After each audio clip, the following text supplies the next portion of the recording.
सुर जब शब्द से मिल जाते हैं तो वो गीत बन जाते हैं, और जो गीत अपनी मिट्टी की खुशबू साथ लाते हैं वो लोकगीत कहलाते हैं। गुड मॉर्निंग, मैं हूं आपके साथ रमा और स्वागत है आपका डीटी बिहार के morning live show Bihar Bihar में। आज का एपिसोड थोड़ा खास है क्योंकि इसमें बिहार के गीतों का एहसास है। जी हाँ, लोकगीत जो कहानी है, किस्से हैं, हमारे ही हिस्से है। लोकगीत जो विवाह, किसी बच्चे के जन्म होने पर खेत खलिहान में गाए जाते हैं। लोकगीत तो जी हाँ, जो पीढ़ी दर पीढ़ी परंपरा की तरह दिए जाते हैं, सुनाए जाते हैं, और जो हमारी संस्कृति है। तो जी हाँ, इन्हीं वचनों के साथ शुरू करते हैं आज का ये सुरीला एपिसोड, जिसमें हमारे साथ जुड़ेंगे दो खास मेहमान और काफ़ी सारे गीतों को सुनने का मौका मिलेगा। पर उससे पहले चलिए सुनते हैं एक प्यारा सा अनमोल वचन। ये अनमोल वचन हमारे मन के लिए है और कहते हैं, अगर दिन की शुरुआत एक अच्छी बात से हो तो बात बन जाती है। तो जी हाँ, इसी के साथ पेश है आपके सामने आज के दिन का एक खास वचन, एक अनमोल वचन। जिस दिन आपके सामने कोई समस्या ना आए, आप समझ लें कि आप गलत रास्ते पर जा रहे हैं। स्वामी विवेकानंद।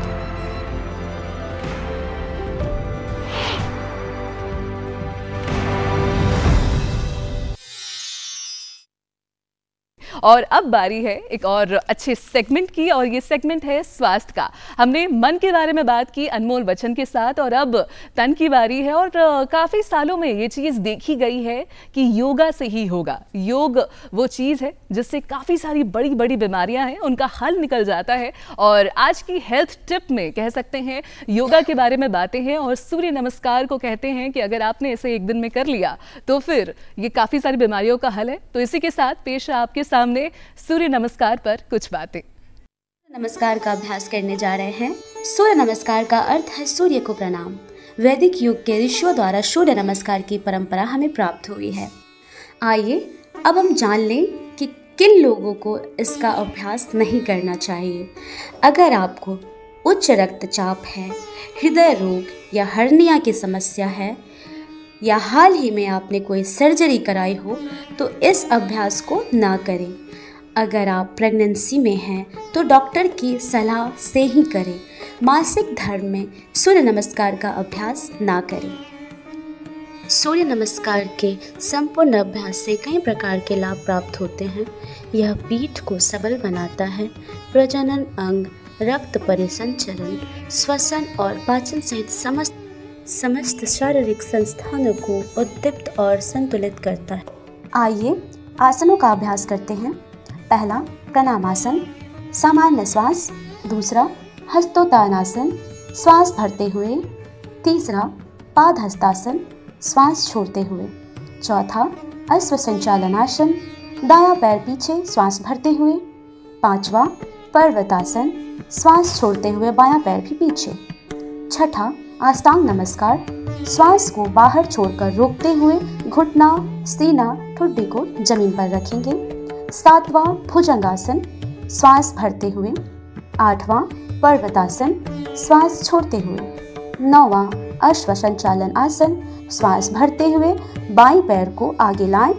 10वां पादहस्तासन।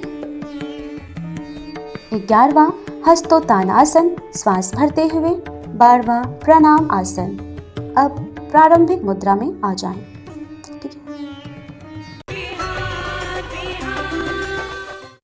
तो जी हाँ, ये आज के हमारे हेल्थ सेगमेंट से आपके लिए कुछ खास सूर्य नमस्कार के बारे में कुछ जानकारी की, जिसे आप घर पर करके अपनी स्वास्थ्य का ख्याल रख सकते हैं। और कहते हैं स्वास्थ्य ही सबसे बड़ा धन है। और इसी बात पे कुछ पंक्तियाँ पेश है कि ज़िंदगी बीत जाती है पैसे कमाने में, पर सारे पैसे निकल जाते हैं एक बीमारी के निशाने पे। तो जी हाँ, ज़रूर काम करें, पैसे कमाएं, मेहनत करें, पर इस सभी चीज़ों में स्वास्थ्य को ना भूलें। और अब बारी आ चुकी है आपको हमारे खास मेहमान से मिलाने की। और आज के जो हमारे मेहमान हैं, ये आपको एक सुरीले सफ़र में बांधेंगे। हमारे साथ हैं शैलेंद्र मिश्रा जी, और साथ ही साथ उनकी सहगायिका रिंकी जी। और इनसे मिलवाने से पहले और इनसे बातें करने से पहले पेश है आपके सामने एक प्यारी सी सॉफ्ट स्टोरी, जिसमें कुछ बोल, कुछ गाने सुनने का मौका मिलेगा। तो जी हाँ, चलिए सुनते हैं इनके कुछ बोल।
बैरी भैले मोरा साजन,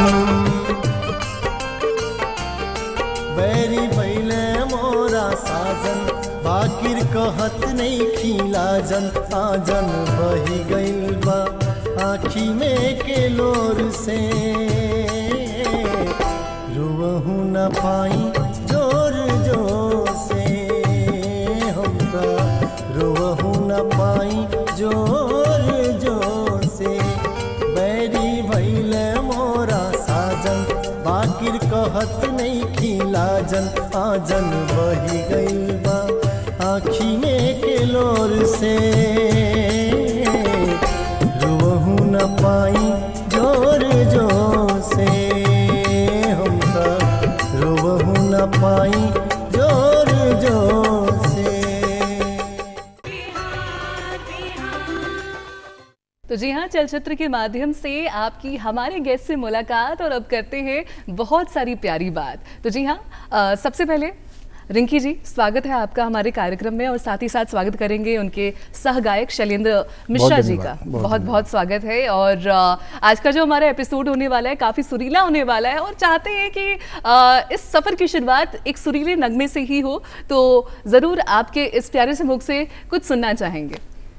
खेती किसानी के दिनवा हो गइलू को है नाय, खेती किसानी के दिनवा हो गइलू को है नाय, चल न मोर प्यारी रनिया हो खेत अपनो बोआय, चल न मोर प्यारी रनिया हो खेत अपनो बोआय।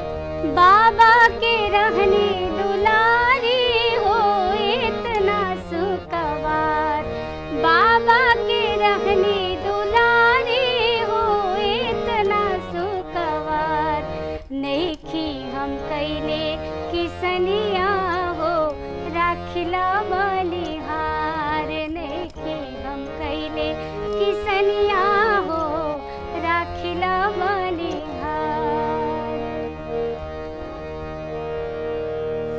मौका से ना जदि खेतवा बोवाई, मौका से ना जदि खेतवा बोवाई, बात मान पाछे न कुछऊ भेटाई, कैसे गढ़ाई नथुनिया हो गइलू को नाय, कैसे गढ़ाई झुलनिया हो गइलू को नाय, चल न मोर प्यारी रनिया हो खेत अपनो बोआय, चल न मोर प्यारी रनिया हो खेत अपनो बोआय।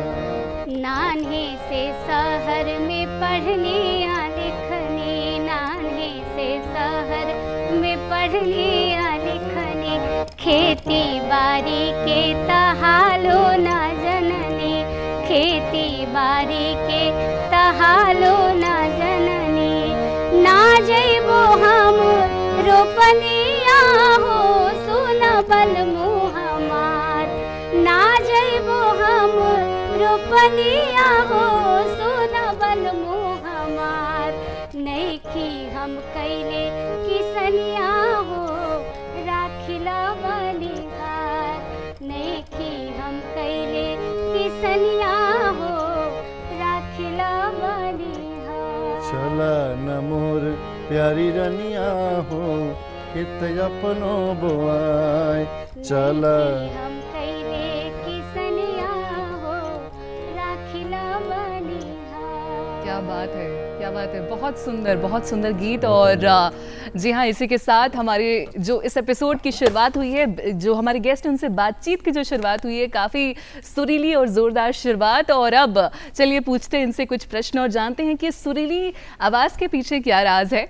तो सबसे पहला प्रश्न रिंकी जी आपसे मेरा ये होगा कि लोकगीत, ये सफ़र जब आपने तय किया तो किस प्रकार से, क्या ये बचपन से आप गाती थी या फिर कभी कोई मंच देखा और सोचा कि आज वो दिन है जब कुछ कर दिखाना है और लोगों को अपना ये जो टैलेंट है वो दिखाना है, तो आपके लिए वो प्रेरणा क्या रही और कैसे शुरुआत हुई?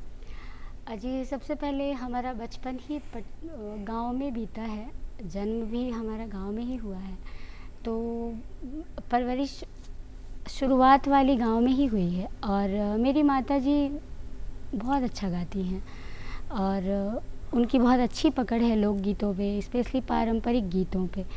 तो जब मैं यहाँ पटना पढ़ने लिखने के लिए जब यहाँ आई तो संगीत की शिक्षा भी शुरू हुई, जिसमें मैंने प्रभाकर भी किया, जिसकी गुरुजी हैं श्रीमती रेखा दास जी। और बचपन से ही जो मैं सुनती आई तो रुझान गीतों की तरफ ज़्यादा था। यहाँ एक कॉन्सर्ट के दौरान गुरुजी मनोरंजन ओझा जी को मैंने सुना तो बड़ा अच्छा लगा। तो उसके बाद और इच्छा जगने लगी कि इसको और कैसे आगे बढ़ाया जाए। तो मैंने उनसे शिक्षा भी ली लोकगीतों की और उसके बाद ये निरंतरता बनी हुई है। और फिर अभी की जो फ़िलहाल जो स्थिति है लोकगीतों की, भोजपुरी की, तो उसमें लगा कि इसमें और अच्छा किया जा सकता है अपनी संस्कृति को आगे बढ़ाने के लिए और इसमें बेहतर किया जा सकता है। तो मैं भी लगी हुई हर दिन बेहतर से बेहतरीन की तलाश में है। और इसी के साथ शैलेंद्र मिश्रा जी, आपसे मेरा सेम सवाल होगा कि आपकी इस जर्नी में शुरुआत कैसी हुई, क्या प्रेरणा रही? स्कूल टाइम से ही मैं बाल सभाओं में गाया करता था। उसकी एक जो देखा देखी होती है बच्चों में, तो मेरे अंदर भी था और मैं अच्छा गाता था बचपन से ही, वो गॉड गिफ्टेड था। तो बाद में मुझे लगा कि मुझे सीखना चाहिए प्रॉपर। मैंने सीखा, संगीत प्रभाकर मैंने भी किया है और सीखने के बाद वही लोकगीतों को फोकस इसलिए किया कि ये मेरे लिए, हमारे लिए बहुत ज़रूरी चीज़ है। क्योंकि मैं भी गांव से रहने वाला हूँ, गांव मेरे अंदर है और आप गांव से हैं, आप में गांव कितना ये ज़रूरी है। मेरे अंदर पूरा गांव है। ये मेरी खासियत है या मुझे इस पे गर्व है। क्या बात है। तो स्कूल असेंबली से शुरुआत हुई? हाँ जी। क्या बात है। और जब स्कूल असेंबली से शुरुआत हुई तो बाकी बच्चों का क्या रिएक्शन होता था? क्या उनको एक्सपेक्टेड? मैं उन सबका हीरो था। बहुत सारे मुझे देख के बच्चे मेरे साथ गाने आए। बहुत सारे बच्चे मेरे साथ आज भी गा रहे हैं। स्कूल टाइम के बच्चे हमारे साथ लोग हैं, मेरे दोस्त आदमी हैं। क्या बात है जी। तो जी हाँ, हमने जाना किस प्रकार से कुछ चीज़ों की शुरुआत बचपन से ही होती है और बालपन से जिसकी शुरुआत होती है, जवानी आते आते और कभी कभी वृद्धावस्था आते आते वो चीज़ें और भी सुनहरी होती जाती है। कहते हैं ना, जितना परखोगे उतना वो चीज़ चमकेगी। तो जी हाँ, हमने जाना रिंकी जी से और शैलेंद्र जी से इसी चीज़ के बारे में। और अब जी हाँ, हम जानते हैं कि आप और भी चीज़ें सुनना चाहते हैं, तो तीज का मौका है, भादों का मौका है और इसी बात पर अगर कुछ बोल सुना सकें रिंकी जी। और बड़ा प्यारा गीत है ये तीज के लिए। तीज में स्पेशली शिव जी की पूजा होती है, उनकी आराधना होती है और स्त्रियां अपने सुहाग के लिए मन्नतें बिल्कुल महिलाओं के लिए कह सकते हैं एक बहुत बड़ा पर्व है तीज। ये पूरे साल महिलाएं इंतज़ार करती हैं इसका और सजना संवरना, 16 श्रृंगार करना सब इसमें शामिल है। तो आइए सुनते हैं।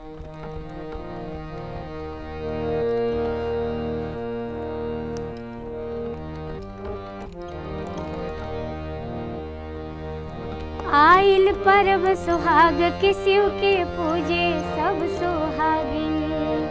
आइल पर्व सुहाग के शिव के पूजे सब सुहागिन। बनल रहे सब कर से नुरवा गम गम गम के आंगन। बनल रहे सब कर से नुरवा गम गम गम के आंगन। अतने मांगिले मंगानावा जय हो भोला जी।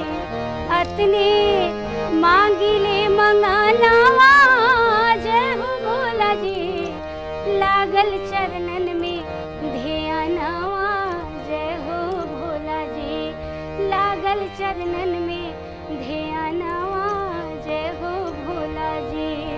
मन से करिले पूजनवा जय हो भोला जी। मन से करिले पूजनवा जय हो भोला जी। लागल चरणन में ध्यानवा जय हो भोला जी।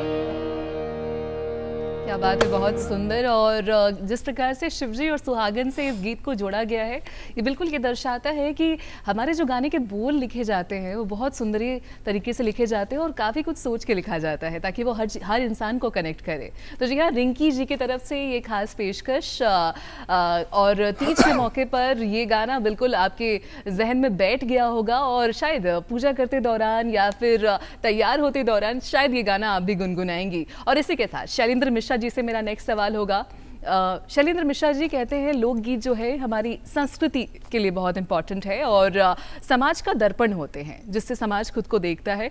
तो कितना योगदान है लोकगीतों का और ये क्यों ज़रूरी है? क्योंकि कहा जाता है ये विलुप्त नहीं होने चाहिए, पर क्यों? लोक में लोकगीत ना हो फिर तो लोक बचता नहीं है, इसलिए लोकगीतों में लोकगीतों का होना बहुत ज़रूरी है। क्योंकि पहले जो सारी चीज़ थे, पहले हम लोग काम करते थे, श्रम करके आते थे, उनके भी गीत होते थे। हम अपना जो हरासमेंट और थकान मिटाने के लिए लोकगीतों को गाते थे। जो सारे जो हमारे संस्कार गीत हैं, तो हमारे संस्कार है तो संस्कार गीत हैं। संस्कार तभी बचे हैं जो हमारे गीत बचे हैं। और आप देख लीजिए जो शहरों में जो संस्कारों की बात करें हम तो 40 संस्कार बनाए अंगिरा ऋषि ने, बाद में घट के वेद व्यास ने 16 संस्कार बनाए। 16 संस्कारों में आज 3 ही संस्कार बचे हैं, जिसमें जन्म होटल ले गया, हॉस्पिटल ले गया जन्म, शादी होटल ले गया, और अब तो मरने का भी संस्कार इलेक्ट्रिक हो गया है। तो अगर संस्कार गीतों में संस्कार ना हो, हमारे गीत ना हो, तो फिर संस्कार नहीं बचते। इसलिए संस्कार गीतों या फिर हर गीतों लोकगीतों को बचाने की बहुत ज़रूरत है। बिल्कुल जी। और कह सकते हैं कि लोकगीत में जो बोल होते हैं वो काफ़ी सारे किस्सों कहानियों के बारे में होते हैं। हमारे लोक से ही हैं, लोक से ही आते हैं सारी चीज़ें। समृद्ध बनाते हैं, तभी तो शब्द ही समृद्ध बनाते हैं। क्या बात है। और संगीत से ही काफ़ी सारी रीत जो है वो पता चलती है। और इसी के साथ हमने जाना किस प्रकार से लोकगीत कितने इम्पोर्टेंट है। पर इस बीच सवाल उठता है कि आज का ज़माना प्रौद्योगिकरण का है, आज का ज़माना मॉडर्न है, एडवांस है, तो इस ज़माने में लोकगीतों को थामना कितना मुश्किल है। और कह सकते हैं कि जब सारी जगहों से आपको नई नई चीज़ें सीखने का मौका मिल रहा है और हर इंसान एक नए ट्रेंड में है जो एक मॉडर्न शब्द है, तो फिर लोकगीतों के साथ चलना ये कैसे मुश्किल है, क्या आसान है? और क्या कभी मन करता है कि नहीं हम भी क्या ट्रेंड में बहती गंगा में हाथ धोए? तो ये सवाल पूछना चाहेंगे शैलेंद्र मिश्रा जी, आपसे ये सवाल होगा, आप इसके बारे में ज़रूर बताएं। ट्रेंड कलाकार ही सेट करता है, कोई भी कलाकार हो वो वही ट्रेंड सेट करता है। तो मुझे लगता है कि हमने अपना ट्रेंड सेट करने का कोशिश किया है। मैं इसमें कितना सफल हो रहा हूँ ये भविष्य की बातें हैं। और मुझे लगता है कि बहुत सारी चीज़ों को हम लोगों ने ट्रेंड सेट किया है। आज हम लोग के गाए हुए गीतों को लोग गा के हिट हो रहे हैं। बहुत सारे ऐसे गीत हैं जो हमने गाए हैं, दोबारा लोग उसको गा के हिट हो गए हैं। तो ट्रेंड हमने सेट किया कहीं ना कहीं। तो ट्रेंड सेट अपने हाथ में है। और लोकगीत तो हम लोग लोकगीतों को बचाना है, तो हम तो उसी को सेट करेंगे। क्या बात है, बिल्कुल। तो रिंकी जी, आपका क्या कहना होगा इस बारे में? जी बिल्कुल, ट्रेंड में ही रहना होगा और जो हमारी चीज़ें हैं उसको थोड़ा मॉडर्न करके उसको और प्रस्तुति दिया जा सकता है। बाकी जो ओरिजिनल स्वरूप है वो बना रहे, इसका भी ध्यान हम कलाकारों का ही है, कलाकारों को ही रखना होगा। तो इस बात का ध्यान रखते हुए मर्यादा में भी रहें और अपनी चीज़ें बची रहे। पहले ही शैलेंद्र जी ने बताया कि संस्कार गीत तभी बनेंगे जब उसमें संस्कार हो। तो संस्कार ही जब ना रहे तो इसका कोई मतलब नहीं बनता। आप दोनों के मन में कभी ऐसा कोई विचार नहीं आया कि हम लोक गीतों से हाथ मिला रहे हैं और लोकगीत गाते हैं, तो थोड़ा बहुत कह सकते हैं मॉडर्न गीत जो बॉलीवुड के गाने हैं उनको गाएंगे तो लोग ज़्यादा पसंद करेंगे, ये सारे विडम्बनाएं, थोड़ा विचार विमर्श, ये कभी हुआ आपके साथ?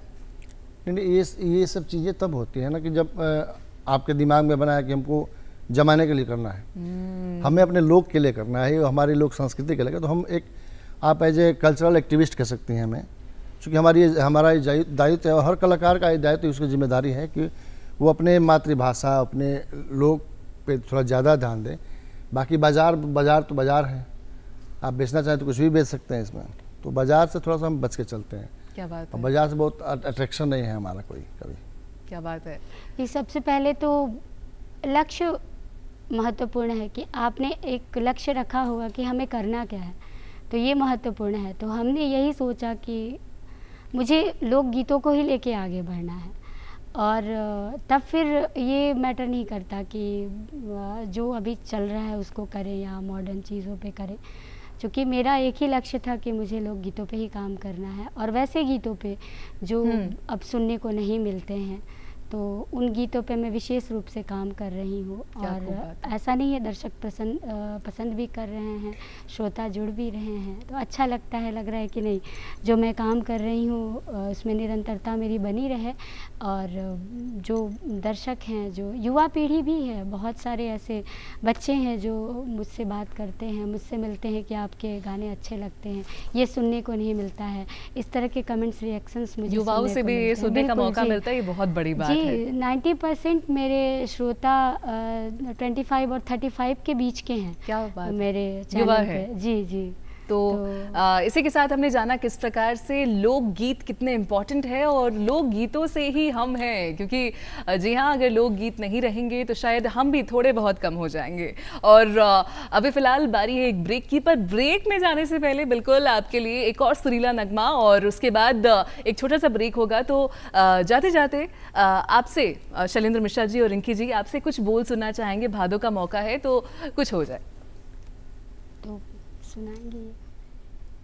अभी हमने गीत गाया था, उसको कई कलाकार गा रहे हैं। अब भोजपुरी में हमने गजल गाई थी कि दिल चुरावे नया वेला उनका, गुल खिलावे नया वेला उनका, दिल चुरावे नया वेला उनका, गुल खिलावे नया वेला उनका, बात के ता लगा ले दिल से, बात के ता लगा ले दिल से, बात के ता लगा ले दिल से, दिल लगावे नया वेला उनका, दिल लगावे नया वेला उनका, साध लागेला हमरो की रूसी, साध लागेला हमरो की रूसी, साध लागेला हमरो की रूसी, पर मनावे नया वेला उनका, पर मनावे नया वेला उनका, दिल चुरावे नया वेला उनका, गुल खिलावे नया वेला उनका। क्या बात है, गुल खिलावे नया वेला उनका। तो जी हाँ, बहुत खूबसूरत बोल और उससे भी खूबसूरत शैलेंद्र मिश्रा जी की आवाज़। और कौन कहता है बॉलीवुड में रोमांटिक और प्यार भरे गाने नहीं हैं, ज़रा भोजपुरी गज़लों को सुने, ये बहुत खूबसूरत है। और आप दोनों से मेरा ये सवाल होगा कि जब आपने शुरुआत की तो जो सवाल रहे वो क्या कुछ ऐसे रहे कि लोकगीत क्या ये शौक है या फिर इससे करियर बन सकता है? तो ये सवाल जब आए तो क्या आपका उत्तर था इसमें? सवाल तो सबसे पहले यही था, जिस दौर में हमने शुरू किया था संगीत सीखना, तो सबसे पहले यही होता था। अब तो कनेक्टिविटी का ज़रिया है, सोशल नेटवर्क है, तो बहुत सारी चीज़ें बदल गई हैं। 2003-04 में मैंने शुरुआत की थी संगीत सीखने की, तो उस वक्त घर के लोग तो नहीं, लेकिन अड़ोसी पड़ोसी सभी कहा करते थे कि ये तुम क्या म्यूज़िक करती हो, इसमें कोई करियर है क्या? और उस दौरान महिलाओं को विशेष रूप से पाबंदी थी। और ये सब कितने किस ईयर की बात हो रही है? 2003-04 की, जब मैंने सीखना शुरू किया था, जस्ट +2 करने के बाद, नहीं बोर्ड करने के बाद मैंने शुरू किया था। उस दौरान ये सब बातें होती थी, तो बड़ा बुरा लगता था कि मतलब क्यों लोग म्यूज़िक को ऐसे कहते थे, लेकिन फिर भी एक जिद थी कि नहीं इसको करना है, तो शास्त्रीय सीखा मैंने। उसके बाद ये लोकगीत शुरू किया, तो ये आकाशवाणी में भी मैं गाई, पहले भी मैं दूरदर्शन आ चुकी हूँ इसके पहले, और भारतीय नृत्य कला मंदिर में कार्यक्रम होते रहते थे वहाँ पे, तो वहाँ पे भी मैं हमेशा परफॉर्मेंस दिया करती थी। लेकिन धीरे धीरे जब सोशल नेटवर्क आया तो लगा कि नहीं, अपनी बातें पहुँचाई जा सकती है, तो तब फिर पहचान भी बनने लगी, श्रोता भी, और एक काफ़ी बड़ी ऑडियंस मिली जी, आपको। ऑडियंस मिली, सोशल नेटवर्क से ही ज़्यादा मिली। जब मैंने काम शुरू किया तो कम लोग जानते थे, लेकिन उससे प्रसिद्धि ज़्यादा मिली। और जी हाँ, ज़िंदगी की शुरुआत के दिनों में दूरदर्शन और आकाशवाणी का मंच जी, आपके जी। लिए काफ़ी मैं ज़्यादा। तानपुरा बजाया करती थी यहाँ पे। मैंने बहुत सारे बड़े बड़े विद्वान आर्टिस्ट के साथ मैं यहाँ पे तानपुरा बजाई हूँ पहले। क्या बात है। तो आया करती थी, लेकिन उस वक्त ये जरिया नहीं था कि अपनी बातें कैसे पहुँचाई जाए। तो इसका सारा श्रेय मैं सोशल नेटवर्क को देती हूँ। क्या बात है। जी। इसी के साथ शैलेंद्र मिश्रा जी, आपसे भी ये सवाल होगा, और जब पुरुषों की बात आती है तो ये तो मुझे लगता है कि और कठिन हो जाता है, क्योंकि लोगों का जो जजमेंट होता है वो काफ़ी सारी चीज़ों के बारे में होता है कि पुरुष क्या गाते हैं और ये सारे सवाल। तो आपके दौर में क्या कुछ झेलना पड़ा, क्या प्रश्न आए? गांव का जुड़ा कोई भी कलाकार होगा उसको झेलना पड़ेगा, ये एक अंडरस्टूड है। एक दिमाग में लोगों का परसेप्शन सेट है कि नचनिया बन जाएगा, ये फलानवा का लड़का नचनिया बन गया। तो ये हमारे साथ भी था, सबके साथ होता है, ये सामान्य बातें थी। और चूँकि गार्जियन को लगता था इसमें कोई कैरियर नहीं है, तो बावजूद म्यूजिक ऐसा वायरस है इसका एंटीवायरस आज तक नहीं बना। क्या बात है। अगर आपके भीतर घुस गया ये तो जीवन भर निकाल नहीं पाएंगे। लाइलाज बीमारी है। वो लाइलाज बीमारी है। तो चूंकि जब एक बार अंदर आपके म्यूजिक आ जाता है तो आप गार्जियन कहें कुछ भी कहें तो आप तो रहता है अंदर, दबाव में आप चाहे कुछ भी कर लें, जब आपको मौका मिलेगा वो निकल जाएगा। तो शुरुआत ऐसे हो गई और आज लगभग सभी लोग जान रहे हैं। तो ये हमारी उपलब्धि है और हमारे गीतों की उपलब्धि है, और ख़ास यही है उसमें कि मेरे गीतों में गांव है, मेरे गीतों में संस्कृति है। तो और ये आजीवन रहेगी, इसकी उम्मीद है मुझे, और आगे भगवान जाने। क्या बात है। तो जी हमने जाना किस प्रकार से किसी भी चीज़ की अगर आप शुरुआत करते हैं तो शुरुआत कठिन होती है, ये मन बना लें, और शुरुआत में ही अगर किसी इंसान को कामयाबी मिल जाए ये तो बिल्कुल मुमकिन नहीं है। शुरुआत प्रश्न लेकर आता है, शुरुआत काफ़ी सारी विडंबनाएं लेकर आता है, पर उस समय अगर आपने खुद को संभाल लिया तो फिर आगे की ज़िंदगी काफ़ी खूबसूरत है। और इसी के साथ मेरा नेक्स्ट प्रश्न होने वाला है आप दोनों से ही कि वो मोमेंट कब था जब लोगों ने आप पर यकीन और विश्वास किया, और ऐसी कौन सी घटना हुई जीवन में जब आपने ये देखा कि अरे लोगों के विचार बदल चुके हैं और अब जो लोग शायद टिप्पणियां करते थे वो अब तालियां बजा रहे हैं? जी, पर्टिकुलर कोई ऐसी घटना तो नहीं हुई, लेकिन जब हमने अपने गीत स्पेशली जो मैं जिस फॉर्मेट पे काम कर रही हूँ ट्रेडिशनल गानों पे, तो जब मैंने अपलोड करना शुरू किया चैनल्स पे, उसके पहले परफॉर्मेंस भी मैं दिया करती थी, तो बहुत कम हुआ करते थे, रेयर हुआ करते थे। तो उस समय ऑडियंस का मिलता था, रुझान मिलता था। तो जब मैंने उस पर डाला तो लोग हाथों हाथ लेने लगे, अरे ये तो बहुत यूनिक चीज़ है, मैंने बहुत पहले सुना था, बरसों पहले सुना था। इस तरह के कमेंट्स मिलते थे सुन के, तो ये प्रोत्साहन मिलता था कि वैसे गीत जो मैं गा रही हूँ तो ऐसा नहीं है कि आजकल के ज़माने में हर वर्ग के श्रोता हैं। आप जैसा परोसेंगे, जिस तरह से खाने में हर तरह का स्वाद लेने वाले लोग हैं, उस तरह से म्यूज़िक में भी है कि जिस तरह का चीज़ आप परोसेंगे, ऐसा नहीं है कि आप गंदे गाने परोसेंगे तो गंदा ही सुनने वाले हैं, अच्छे गीतों को भी सुनने वाले लोग हैं। आप काम तो करिए। बिल्कुल। तो मैंने जब इस चीज़ को थोड़ा शुरू किया, लीक से थोड़ा हटके मेरा काम मुझे लगता है, लेकिन श्रोता है बहुत और रुझान सबकी मिलती है, तो बहुत अच्छा लगता है। क्या बात है। शैलेंद्र मिश्रा जी, आपसे भी मेरा सेम सवाल होगा, वो मोमेंट ज़िंदगी का जब आपने देखा कि विचारों में परिवर्तन हुआ है और ये वही लोग जो कल मुझे कहते थे कि ये क्या कर रहे हो, आज कह रहे हैं क्या कर रहे हो। बिल्कुल। कई बार ऐसा हुआ, मैं जब स्टूडियो जाता था अपने गाने रिकॉर्ड करने, तो चूँकि मैंने जितने गाने गाए हैं सब में उसमें आपको वही जो मैंने बताया कि लोक और गाँव दिखेगा, संस्कृति दिखेगी। तो स्टूडियो वाले हमको ये सलाह देते क्या सब गा रहे हैं, आज के ज़माने में कि चल रहा है, कोई सुन रहा है, थोड़ा गाइए, चटक मटक गाइए जो लोग सुनना चाह रहे हैं। हमने कहा मैं जिस काम के लिए कर रहा हूँ मुझे वो करने दीजिए। और आज वही स्टूडियो वाले मिलते हैं, कहते भैया आपने जो काम किया आज तो सब लोग वही कर रहे हैं। तो इसमें थोड़ा सा प्राउड फील होता है कि हमने कुछ किया है। क्या बात है। जीवन में जी, तो ये मूवमेंट अभी भी है, चल रहे हैं आजकल। तो वो लोग भी क्या कह रहे हैं, शेर है ना कि सबक वफा का वो दे रहे हैं जिन्हें शऊर वफा नहीं है। तो कल वो जो कहते थे कि क्या आप कर रहे हैं, और जिन्होंने गंदगी फैलाई हमारे भोजपुरी संस्कृति में, आज वो भी कह रहे हैं कि भोजपुरी गंदा नहीं होना चाहिए, वही कह रहे हैं।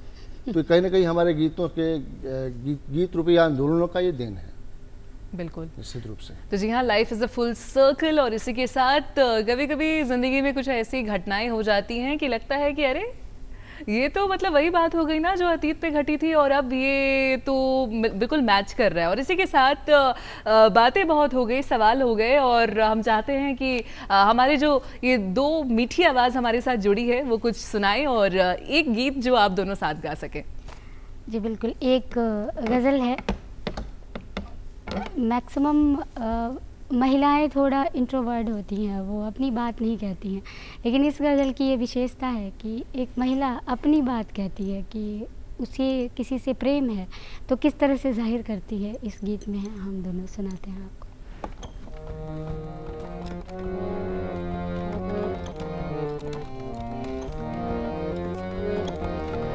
तुझसे साची प्रीतिया भइल बा हमरा, तुझसे साची प्रीतिया भइल बा हमरा। बात दिल के बताई ता करेला नखरा, बात दिल के बताई ता करेला नखरा। तुझसे साची प्रीतिया भइल बा हमरा।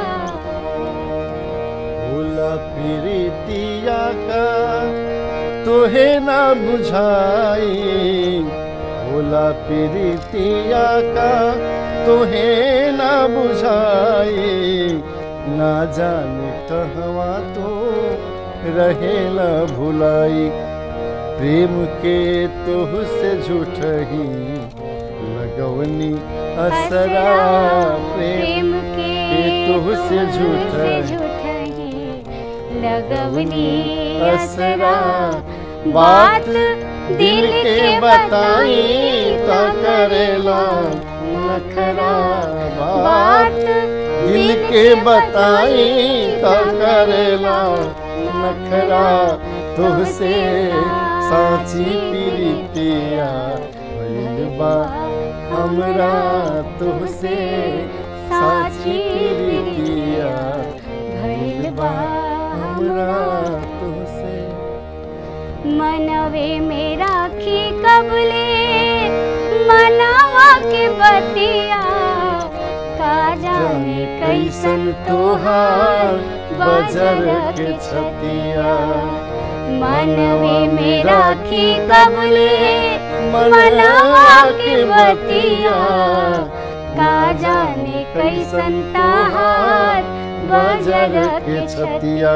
जहिया मिलबा सजन हो करब रगरा, जहिया मिलबा सजन हो करब रगरा।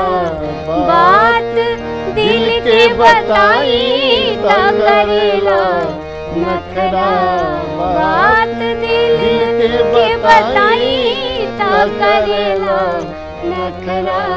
तुझसे साची प्रीतिया भइल बा हमरा, तुझसे साची प्रीतिया भइल बा हमरा। क्या बात है, बेहद ही खूबसूरत बोल और उससे भी खूबसूरत हमारे जो आज की लोक गायिका है और जो लोक गायक है उनकी आवाज़। और अगर आपसे कोई रूठा है या फिर आपसे किसी का दिल टूटा है तो मुझे लगता है कि भोजपुरी के ये बोल उनको मनाने के लिए बिल्कुल सटीक है। काफ़ी प्रेम भाव को ये बोल दर्शाते हैं, ये गीत दर्शाता है। और इसी के साथ मेरा नेक्स्ट सवाल होगा रिंकी जी और शैलेंद्र मिश्रा जी आपसे कि अक्सर कला को मुद्राओं से नापा जाता है, उसका आकलन किया जाता है, तो इस प्रश्न पर आपका क्या उत्तर होगा? क्या कला को मुद्राओं से नापना सही है और क्या कलाकारों को इस चीज़ का कह सकते हैं सामना करना पड़ता है और उनका मनोबल टूट जाता है, तो इस पर आप क्या कहेंगी? जी बिल्कुल, मुद्राओं से तो आंकना ही चाहिए। ये ज़रूरी है दैनिक जीवन के लिए, जीने के लिए। अर्थ तो बहुत, चाणक्य ने भी कहा है कि हर इंसान के जीवन में एक अर्थकारी विधा होनी चाहिए। और आज का जो समय है तो उस समय तो पैसा पहली प्राथमिकता है। क्या बात है। शैलेंद्र मिश्रा जी आप क्या कहेंगे इस पर? पैसा ज़रूरी है, लेकिन कला को उससे नहीं तोल सकते। मतलब पैसा जरूरी है पर पैसा ही सिर्फ जरूरी नहीं नहीं है। नहीं, कला को पैसा पैसे से तो नहीं तोल बिल्कुल सकते। बिल्कुल। उसकी कला तो अमूल्य है ना, वो पैसे से नहीं आती। हम्म, अगर पैसे से कला आनी होती तो देश का सबसे प्रसिद्ध डांसर अडानी जी के बेटे होते, तो नहीं हो सकता, ये संभव नहीं है। कला तो कला है, उसकी कोई कीमत नहीं हो सकती। अगर उसको कोई उसके एवज में कोई कुछ दे रहा है तो अब उसके लिए उपहार है, गिफ्ट है। बिल्कुल। बाकी पैसे तो ज़रूरी हैं, लेकिन पैसे ही ज़रूरी हैं, ये ज़रूरी नहीं। क्या बात है। तो जी हाँ, ये हमने जाना कि किस प्रकार से कभी मुद्राओं की बात आती है तो कलाकारों का जो है मनोबल टूट जाता है, पर उनको ये बात सुननी चाहिए और ये सीखनी चाहिए कि जी हाँ, पैसे इंपॉर्टेंट है पर कभी कभी कुछ पैसे जो है आपका मनोबल नहीं तोड़ सकते हैं। और इसी के साथ त्योहारों का मौका है और तीज का मौका है, भादों का मौका है, गणेश चतुर्थी आ रही है, नवरात्रि है, छठ है, दीपावली है। तो बिल्कुल कह सकते हैं कि हम उस गाड़ी में बैठ चुके हैं जिसमें सीट बेल्ट लगाना है और फिर त्योहारों का आनंद लेना है। और इसी के साथ कजरी के बारे में बात करें तो काफ़ी प्रसिद्ध गीत हमारे बिहार का, और हमने बातचीत की आपसे तो उस पर जानने का मौका मिला। तो कजरी में महिलाओं का एक एंगल होता है पर पुरुषों का भी एक एंगल शैलेंद्र मिश्रा जी आपने निकाला है, तो वो अगर आप पेश करना चाहें। दरअसल होता क्या है कि कजरी जो विधा है ना, कई बार उसको वो लोग काजल धुलने से लगाते हैं कि आंखों का काजल धुलता है, मतलब कि महिलाएं विरह में कजरी गाती हैं। तो मेरा मानना ये भी है कि पुरुषों को भी विरह होता है, भाई पुरुषों को भी प्रेम होता है, उनको भी विरह हो सकता है। तो वो जो गीत मैंने हाल ही में गाया, परदेसिया करके गीत गाया था, अभी मुझे कहीं भूल रहा हूँ मैं उसको, दूसरी कजरी सुना देता हूँ मैं आपको। बिल्कुल।